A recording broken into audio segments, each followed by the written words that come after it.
El visitante nocturno que solo aparecía cuando alguien mentía.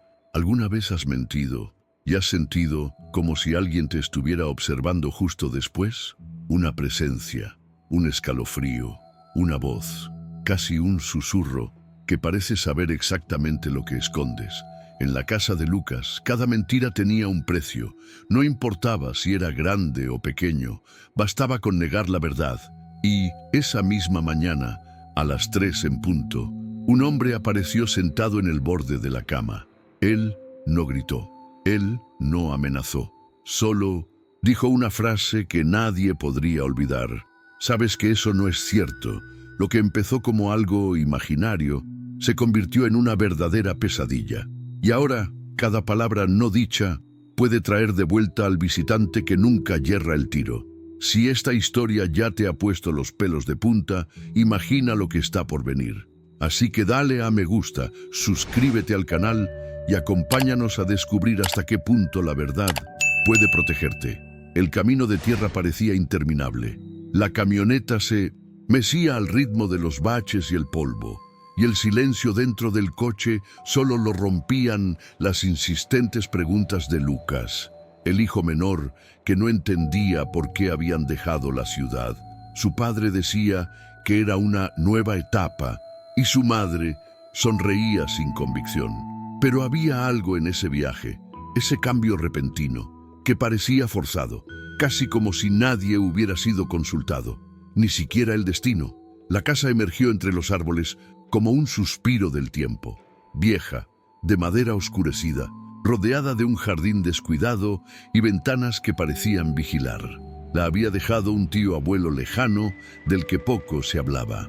Su nombre figuraba en un antiguo testamento, junto con la frase: "El hogar regresa a quienes no temen la verdad".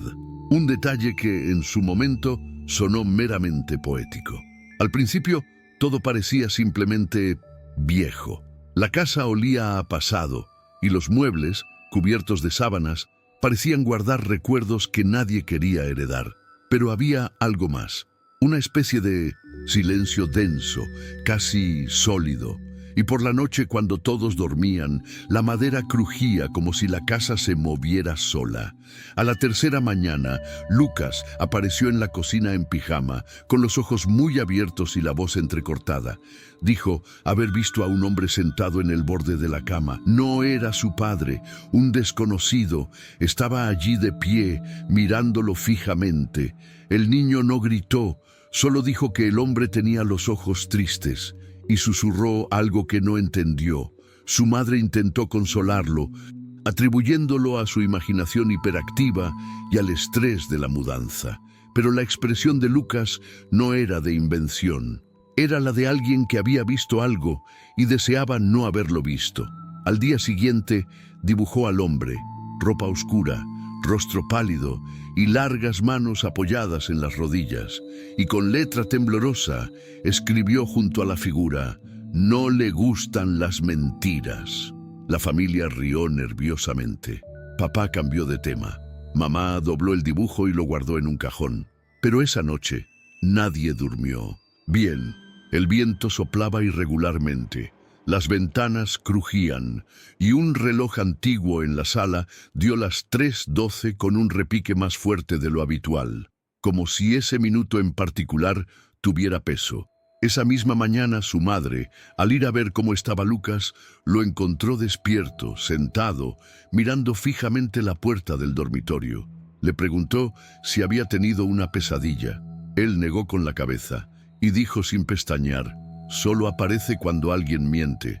El corazón de la madre se paró por un instante. No le había contado a Lucas sobre la deuda de su padre, ni sobre la pelea de la pareja la noche anterior, mucho menos sobre su silencioso deseo de irse. Pero ahora la sensación era diferente, como si la casa lo supiera, como si cada pensamiento no expresado, cada verdad callada, tuviera un eco y quizás una visita. La rutina doméstica comenzaba a asentarse entre cajas sin abrir e intentos frustrados de adaptación. Su padre había vuelto al teletrabajo, su madre estaba ocupada organizando las habitaciones, y Lucas parecía ser el único que aún no se había acostumbrado al cambio. Evitaba su habitación durante el día y se inquietaba al anochecer. Era como si contara los minutos, esperando que algo regresara. La quinta noche, durante la cena, su madre dijo que el pastel quemado había sido hecho con cariño, pero Lucas la miró en silencio y luego miró hacia la puerta de la sala. A la mañana siguiente, estaba pálido, con el rostro tenso. Dijo que el hombre había regresado y le susurró al oído: «Sabes que eso no es cierto». La madre intentó mantener la calma, pero algo la inquietaba. No era la primera mentira que decía desde que llegaron, y sin duda no sería la última. Pero ¿por qué Lucas solo reaccionaba a unas pocas? Al día siguiente, la escena se repitió. El padre, intentando animar a su hijo, dijo que la nueva escuela sería muy divertida. Lucas no respondió, simplemente observó. Y de nuevo, a la mañana siguiente, se despertó sobresaltado. Apareció. Dijo que papá no se cree lo que dice. Las historias se volvieron frecuentes, pero una lógica perversa comenzó a surgir, un patrón sutil, como el susurro de una red que se teje en silencio. Cada vez que alguien mentía, incluso una simple mentira, incluso un disfraz emocional, Lucas recibía una visita. Siempre a la misma hora, 3:12 a.m., siempre con la misma frase, dicha con calma y sin ira, como si su presencia no estuviera allí para castigar, sino para recordar. Sabes que eso no es cierto. Su madre empezó a observar con más atención. Repasaba mentalmente cada frase pronunciada durante el día, cada pequeña pretensión, cada sonrisa forzada. Y cada noche que Lucas afirmaba haber recibido una visita, coincidía con algo que había permanecido oculto, como si la casa estuviera escuchando, como si esa entidad tuviera acceso no solo a la palabra hablada, sino a lo silenciado dentro de cada uno de nosotros. Y lo más aterrador, la entidad no parecía agresiva, no amenazaba, no gritaba, no se movía de repente, simplemente apareció. Se sentó y dijo la verdad que nadie quería afrontar, como un espejo de carne y hueso. Una noche, su madre decidió ponerlo a prueba. Mintió a propósito, inocentemente. Le dijo a Lucas que había leído la nota del colegio, cuando no era así. Lucas la miró, y esa mañana, una vez más, la voz lo despertó. Pero esta vez, algo había cambiado. Al día siguiente, relató. Él preguntó por qué mentiste sabiendo que él te estaba escuchando. El corazón de la madre se congeló. El visitante conocía la mentira, conocía la intención, conocía la provocación, y ahora parecía haberse dado cuenta de que lo estaban desafiando. A partir de entonces, la presencia se acercó, se mostró más interesada, como si, al reconocer el patrón, también hubieran roto un sello. La noche siguiente, Lucas no durmió. Esperó, sentado en la cama con los ojos abiertos, mirando fijamente a un rincón de la habitación. Cuando su madre le preguntó qué esperaba, respondió con calma. Dijo que no se irá mientras alguien siga ocultando la verdad. Y por primera vez se preguntó si el visitante realmente había venido solo por Lucas, o si estaba usando al chico para advertirle que todos serían acusados. Los días se volvieron más tranquilos. El sol se filtraba por las ventanas, pero no parecía calentar lo suficiente. Las mañanas eran frías, no por la temperatura, sino por algo invisible, una especie de frío que empezaba en el interior. La familia no lo hablaba abiertamente, pero todos lo sabían. Había algo ahí, y no era solo el miedo a un hombre en la habitación. Era la certeza de que estaban siendo observados por algo que sabía cuando alguien estaba mintiendo. Lucas fue el único que vio la figura, pero los efectos secundarios se extendieron como una niebla. Su padre, antes escéptico, empezó a sufrir insomnio. Pasaba noches dando vueltas en la cama, con los ojos abiertos, escuchando los pasos imaginarios de algo que nunca llegaba, pero que siempre parecía estar en la puerta. Su madre, mientras tanto, empezó a respirar con dificultad, como si el aire de la casa se hubiera vuelto más denso.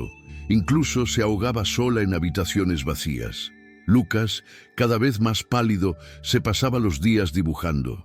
Figuras humanas sentadas, todas con la misma expresión vacía y ojos oscuros. Cuando le preguntaban qué dibujaba, siempre respondía de la misma manera: es así, con cada mentira cambia un poco. Su hermano mayor, Gustavo, intentó restarle importancia a la situación. Dijo que en todo era inventado, que Lucas solo quería atención. Esa noche mintió deliberadamente. Dijo que había terminado un proyecto escolar que ni siquiera había empezado. Al día siguiente no bajó a desayunar.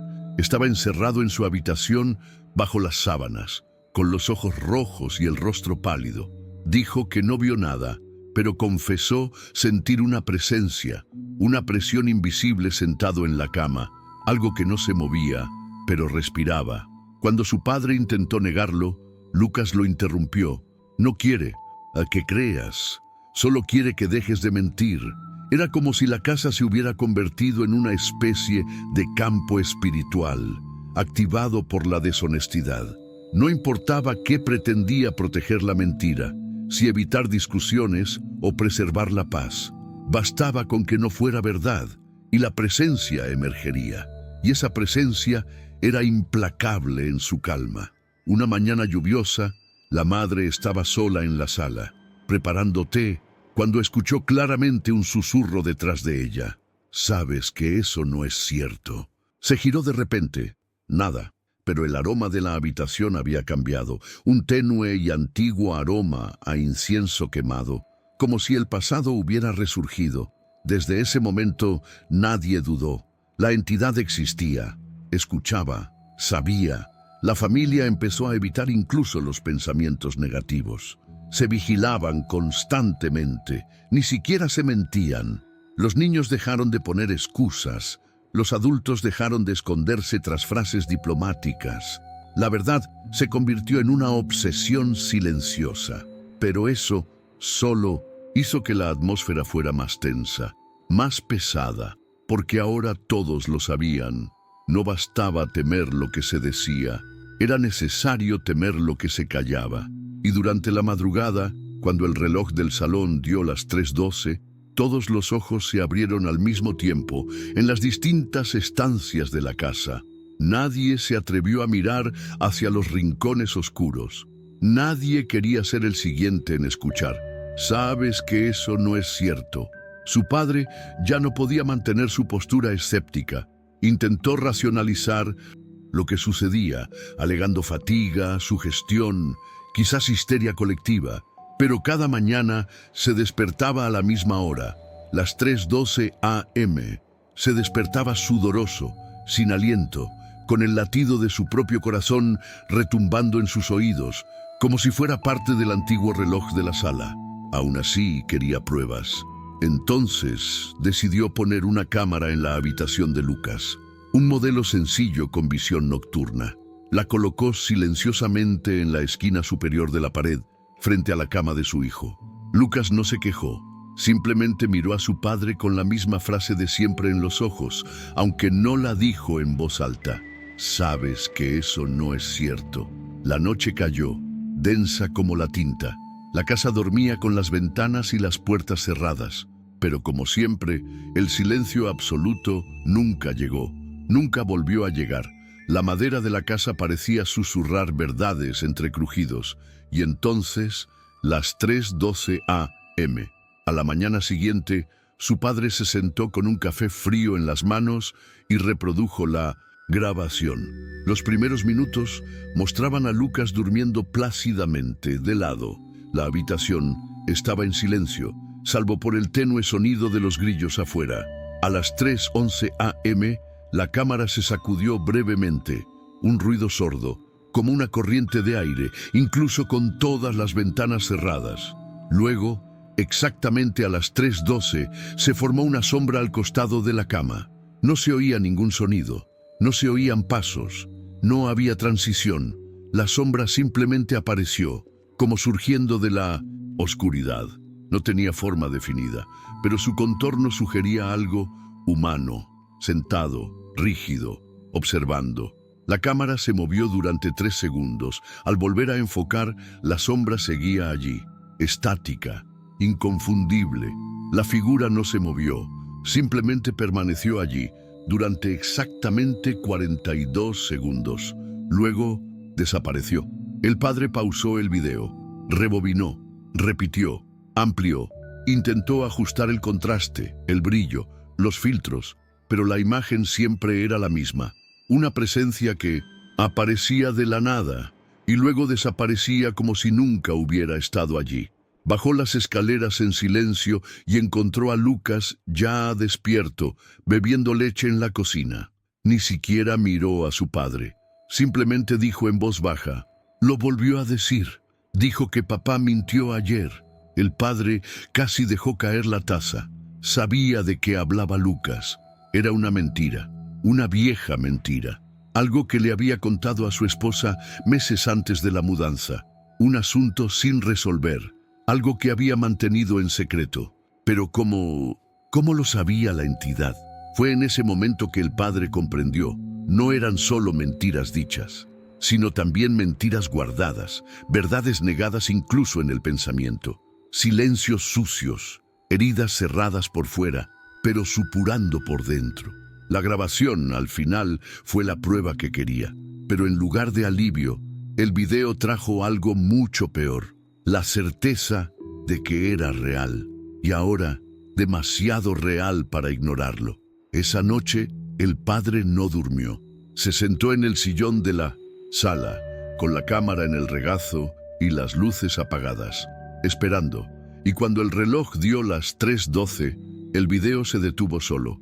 La pantalla se congeló y la última imagen era de él mismo, siendo observado por ojos invisibles detrás de la lente.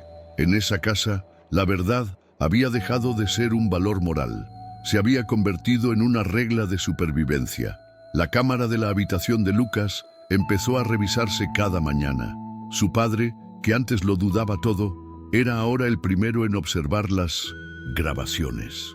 Lo que encontraba era siempre lo mismo: sombras que aparecían, temblores en el aire, puntos donde el audio se cortaba inexplicablemente y el reloj dando las 3:12 como un ritual silencioso. Pero la revelación más aterradora estaba por llegar. La entidad no podía discernir la naturaleza de la mentira, no sopesaba la intención, no medía el daño, no aceptaba excusas. Era como si la presencia reaccionara a la esencia de la deshonestidad, desnuda, cruda e indiferente a las justificaciones humanas. Todo empezó con una frase casual. Su madre, al ver a Lucas derramar jugo en el suelo, dijo con ligereza: «Tranquilo, hijo, no estoy enfadado». Pero lo estaba, mucho. Estaba cansada, agotada, abrumada. Se sentía enojada y frustrada, pero mintió para no asustar a su hijo. Una mentira común, un intento de protegerse. Esa mañana, Lucas se despertó gritando. Cuando la madre entró corriendo en la habitación, encontró al niño, con los ojos abiertos, apoyado en la pared, temblando. Lloraba, pero no de miedo, sino de tristeza. Se paró frente a mí. Simplemente me miró y luego dijo: «Miente porque te tiene miedo, miedo de sí misma, y porque cree que no me doy cuenta». La madre cayó de rodillas. ¿Cómo explicarle a un niño que hasta el amor puede mentir? ¿Cómo justificar una omisión que pretendía proteger cuando el precio fue una visita espiritual que filtró cada emoción no expresada? Los días siguientes fueron un campo minado. El hermano mayor mintió al decir que no había oído la voz susurrante en el baño. Le dijo a su madre que no se preocupara. A la mañana siguiente apareció con un rasguño en el brazo. No podía explicar de dónde venía. Cuando la abuela llamó y preguntó cómo estaban, escuchó la respuesta habitual: «Estamos bien, solo estamos cansados de la mudanza». Esa mañana, todos en la casa oyeron simultáneamente el ruido de un cristal rompiéndose en la cocina, y junto con el crujido, una voz, no fuerte, no amenazante, simplemente presente. Sabes que eso no es cierto.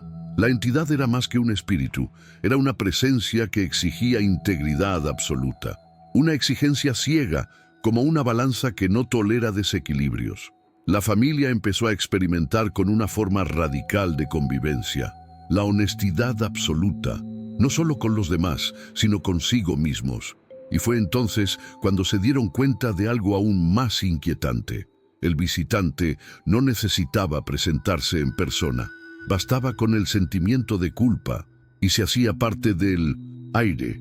Bastaba con negar una emoción y cobraba forma en el espejo del baño, en los pliegues de una cortina, en las sombras entreabiertas de una puerta. Era la manifestación viviente de lo que se evitaba. Un espejo espiritual que reflejaba aquello que nadie quería afrontar, y cuanto más lo negaban, incluso sin hablar, más intensa se hacía su presencia. Ya no había más fingimiento, incluso los silencios ahora tenían un precio. Era imposible seguir viviendo entre verdades silenciosas y susurros espirituales. El visitante ya no era solo una sombra nocturna, era parte de la casa, parte del aire, parte de la conciencia. Existía incluso cuando no era visible. Fue entonces cuando la madre decidió buscar respuestas. Rebuscó entre los documentos de la herencia, leyó el testamento de su tío abuelo lejano, revisó libros antiguos, actas notariales, cualquier cosa que pudiera revelar la historia de aquel lugar. Y, una tarde nublada, encontró lo que lo cambiaría todo.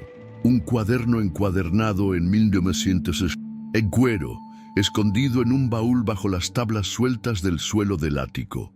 El cuaderno era viejo, las páginas estaban amarillentas, la caligrafía obsesiva. Era el diario de alguien llamado Fray Clemente, un monje solitario, que vivió en el terreno donde ahora se encuentra la casa. En sus notas habló de sus votos. La verdad debe ser el fundamento de la existencia, pues todo lo que es mentira pertenece a la muerte. Fray Clemente había escrito sobre rituales de escucha, ayunos de palabras y prácticas que exigían una confesión absoluta, incluso de pensamientos impuros. Creía que el mundo espiritual no estaba habitado por dioses ni demonios, sino por verdades no dichas, que vagaban en busca de espacio. En una de las últimas páginas se leía: las mentiras crean brechas entre los mundos. Por eso creé un guardián, uno entre los velos. Él vendrá siempre que haya desequilibrio. Su voz será el eco de la negación. La madre se quedó congelada. También había un símbolo dibujado. Allí, 3 círculos entrelazados, con un punto oscuro en el centro, similar a una grieta. Debajo, una frase escrita en latín: la verdad no dormirá, la verdad no duerme. La última entrada del diario parecía escrita a toda prisa. La letra era temblorosa. Hoy oí su voz a mis espaldas. No mentí, pero me escondí y descubrí que esconderse es negar. Él no acepta medias verdades, solo acepta la verdad completa. Mañana me llevarán, pero no como castigo, por haber creado lo que no pude controlar. Fray Clemente murió en esa casa, solo, sentado ante el altar de madera que él mismo construyó. La causa de su muerte nunca se esclareció, pero su rostro, según relatos contemporáneos, quedó desfigurado por una sonrisa demasiado amplia. La madre cerró el diario con manos temblorosas. Esa noche, mientras toda la casa dormía, bajó a la sala con el cuaderno en brazos. Lo dejó sobre la mesa, y antes de que pudiera encender la luz, oyó con una claridad sin precedentes: la mentira trae la presencia. No era la voz de Lucas, ni la de ningún familiar, era otra, más grave, como si viniera del interior de la pared. La madre comprendió entonces el verdadero motivo de la herencia. La casa no había sido dejada por casualidad, no era solo un edificio, era el lugar de un antiguo pacto, un lugar donde la energía de la verdad había arraigado hasta tal punto que cualquier distorsión, por mínima que fuera, desgarraría el tejido que separaba los mundos. La entidad ahora tenía un nombre y un propósito, y, quizás, hambre. A partir de ese momento, La familia ya no solo era observada, sino medida. Cada pensamiento, cada silencio, cada vez que callaban lo que sentían, la presencia se acercaba un poquito más. Durante semanas, la presencia del visitante se había limitado a la madrugada y casi siempre a la habitación de Lucas. Era allí donde aparecía, se sentaba en silencio y dejaba su huella invisible con frases que destrozaban las defensas emocionales y exponían lo omitido. Pero una entidad vinculada a la verdad no acepta fronteras. Fue un domingo por la tarde cuando se produjo la primera ruptura. Su madre estaba sola en la lavandería, doblando ropa. La radio sonaba una canción vieja, de esas que evocan recuerdos que preferiría olvidar.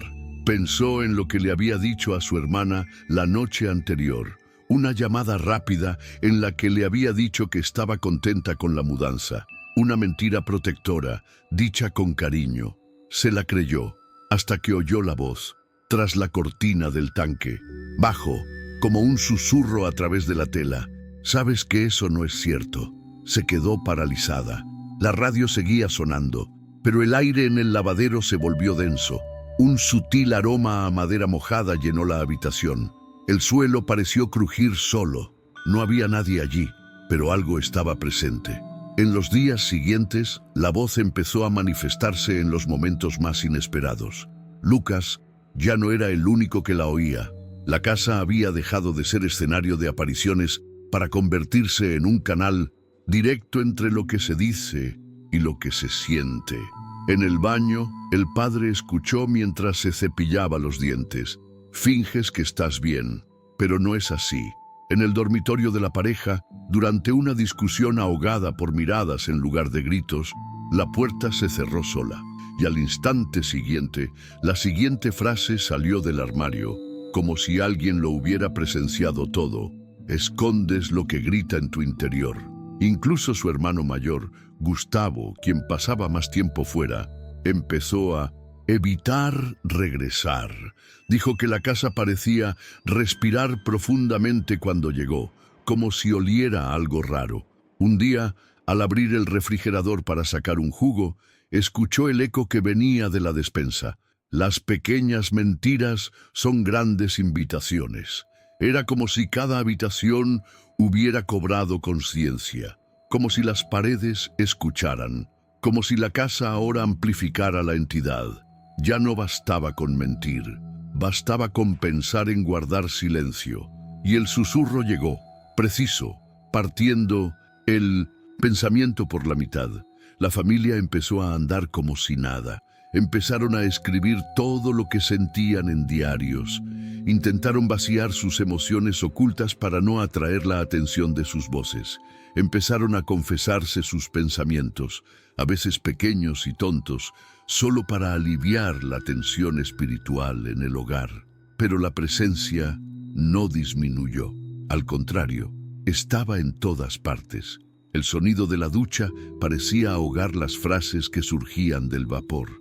Los espejos empañados revelaban palabras escritas que segundos antes no estaban allí.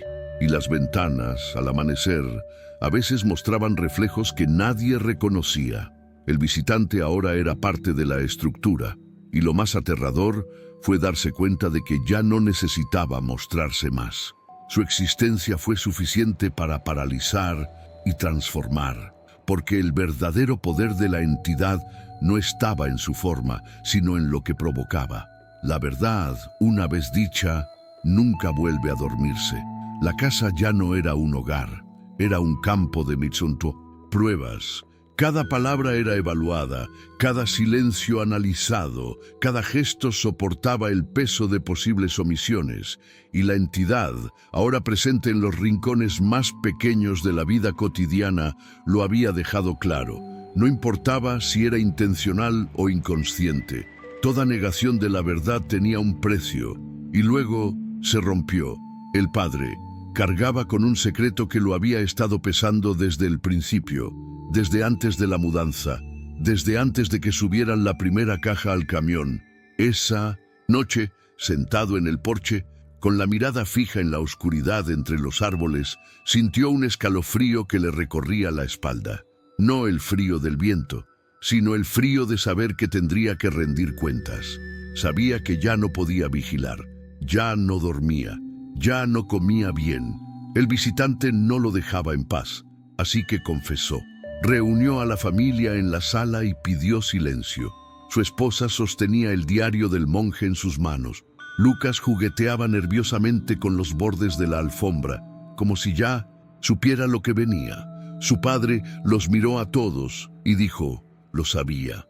Sabía que la casa estaba maldita, conocía la historia del monje, conocía las historias, y lo oculté todo.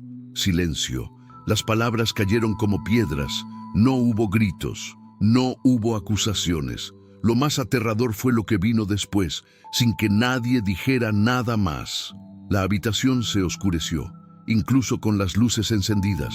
La temperatura bajó, y entonces todos oyeron crujir las tablas del suelo, no de una habitación en 1900 particular, sino de todas a la vez, como si la casa respirara hondo, como si el propio suelo exhalara las consecuencias de la rotura. Y apareció, no solo para Lucas, no solo en sueños, visiones o sombras, pero para todos. Allí, de pie, en el centro de la habitación, alto, delgado, con la ropa oscura que Lucas siempre dibujaba. Su piel era gris, sus ojos insondables, pero ahora con algo nuevo, una sonrisa, lenta, ligeramente sesgada, como si lo entendiera todo. El padre retrocedió un paso. La madre cayó de rodillas. Gustavo se aferró al brazo del sofá con tanta fuerza que sus uñas casi rasgaron el cuero. Lucas, sin embargo, permaneció inmóvil, con la mirada fija, como si hubiera estado esperando este momento desde el primer día. El visitante no dijo nada. Por primera vez, la frase que resonaba durante semanas, «Sabes que no es verdad», fue reemplazada por el silencio. Y en ese silencio, lo que se oía era un juicio. Porque la mentira no había sido solo verbal, había sido orquestada. El padre no solo había ocultado el pasado de la casa, había sellado el destino de la familia al permitirles entrar sin saber a qué se enfrentarían. La sonrisa del visitante no era sádica, era ceremonial, un gesto de cierre. Él miró a cada uno de ellos a los ojos, uno por uno. Luego inclinó levemente la cabeza, como reconociendo el peso de la confesión, como diciendo, ahora lo sabes. Y desapareció, pero el daño ya estaba hecho. La casa nunca volvería a ser la misma, no por miedo, pero de lo que se ha revelado, que las mentiras que nos condenan no son solo las que decimos, sino las que mantenemos en silencio para proteger a quienes amamos, incluso si eso les cuesta a todos la verdad. Tras la aparición colectiva, la casa se sumió en un silencio distinto. No era el silencio reconfortante de quien descansa, era el silencio antes de la tormenta, el sonido del aire contenido, de la tensión comprimiéndose, como si el tiempo mismo contuviera la respiración. La visita lo había cambiado todo. A partir de ese momento la entidad ya no habló, pero estaba allí, presente en cada rincón, en las paredes que crujían incluso cuando el viento paraba, presente en los espejos, que se empañan incluso sin vapor, presente en los ojos de Lucas, que ya no dormía, pero tampoco dijo una palabra. Fue entonces cuando la madre, decidida a afrontar cualquier situación, buscó ayuda fuera del hogar. Encontró una guía espiritual que había estudiado antiguas prácticas de purificación vinculadas a confesiones colectivas, rituales ancestrales que combinaban elementos del cristianismo primitivo con linajes místicos de origen indígena y afrodescendiente. La guía, llamada Ayla, la escuchó con paciencia y en silencio. Y cuando su madre terminó, Ayla simplemente dijo, «No es un espíritu cualquiera, es una conciencia, creada por siglos de dolor, mentiras enterradas y verdades eludidas. Esta entidad se alimenta de la negación, y solo hay una manera de acabar con ella, con toda la verdad». Las instrucciones eran claras. Toda la familia debía reunirse en círculo en el centro de la casa. Sobre un mantel blanco se colocaría un objeto simbólico de cada persona, representando su participación en la historia. Y luego, frente a frente, debían contarlo todo. No lo que era cómodo, pero lo que nunca se dijo, ni siquiera para ellos mismos. Cualquier mentira dicha durante el ritual, incluso por omisión, no solo mantendrá a la entidad aquí, advirtió Ayla, pero la liberaré de sus ataduras. Y ella te seguirá a donde quiera que vayas. La madre guardó silencio un buen rato. Luego asintió. El ritual estaba previsto para la noche siguiente. A las 10 p.m. todos estaban sentados en círculo en la sala. La casa parecía tener su propio aire. Un crucifijo antiguo de su padre, una muñeca de trapo de Lucas, unos auriculares de Gustavo y un collar de su madre. Objetos colocados en el centro. El guía encendió 4 velas, una en cada esquina de la habitación. Y entonces empezó. Mamá fue la primera. Habló de la infelicidad que ocultaba en su matrimonio, del miedo que sentía a fracasar como madre, de las veces que querías irte y no volver jamás. El padre lo siguió. Le reveló viejas traiciones, deudas, adicciones que casi arruinaron su juventud. Y el miedo a ser visto como un fracaso. Gustavo, reticente al principio, confesó que odiaba ese lugar, que siempre se había sentido alejado del cariño familiar y que, en secreto, culpaba a Lucas de todo. La mudanza, la atención, el miedo. Y luego, Lucas miró a todos y dijo: mentí. El corazón de todos se detuvo. A veces decía que aparecía, aunque no lo hiciera, porque sentía que si no decía nada vendría. Una lágrima cayó, pero nadie juzgó, porque lo que importaba era la verdad. En ese momento la habitación tembló ligeramente.